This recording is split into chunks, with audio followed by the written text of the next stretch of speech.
நண்பர்கள் அனைவருக்கும் வணக்கம். இன்னைக்கு நம்ம அந்த வீடியோல மின் இணைப்பு உள்ளவர்களுக்கு மின்சார வாரியம் புதிய தகவலை வெளியிட்டிருக்காங்க. அதை பத்தி தான் இப்ப நம்ம பார்க்க போறோம். தமிழகத்தில் வீடுகளுக்கு 100 யூனிட் மின்சாரம் என்பது அரசாங்கத்தால் இலவசமாக வழங்கப்படுகிறது.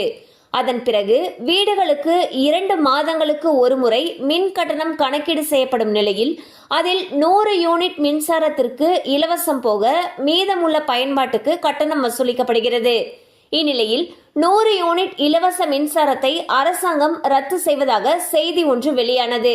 அதாவது சிலர் மோசடி செய்வதால் அரசாங்கத்துக்கு இழப்பீடு ஏற்படுவதால் 100 யூனிட் இலவச மின்சாரத்தை ரத்து செய்ய முடிவு செய்யப்பட்டதாக கூறப்பட்டது. ஆனால் தற்பொழுது அந்த செய்தியில் உண்மை இல்லை என்பது தெரியவந்துள்ளது. இது தொடர்பாக தமிழ்நாடு மின்சார வாரியம் வெளியிட்ட செய்திக்குறிப்பில் 100 யூனிட் இலவச மின்சாரத்தை ரத்து செய்வதாக வந்த செய்தியில் உண்மை இல்லை என்றும் மேலும் இலவச மின்சாரத்தை ரத்து செய்யும் எண்ணம் அரசாங்கத்திற்கு இல்லை என்றும் தெரிவிக்கப்பட்டுள்ளது. பாத்தீங்கன்னா கடந்த சில தினங்களுக்கு முன்னாடி 100 யூனிட் இலவச மின்சாரம் ரத்து செய்யப்படுறதுக்கு இருக்குன்னு சொல்லிட்டு தகவல் ஒன்று வெளியானது. இதுக்கு மின்சார வாரியம் விளக்கம் கொடுத்திருக்காங்க.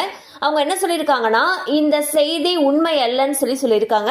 மேலும் 100 யூனிட் இலவச மின்சாரத்தை ரத்து செய்யக்கூடிய எண்ணம் அரசாங்கத்துக்கு இல்லைன்னு சொல்லியும் தெளிவுபடுத்தியிருக்காங்க.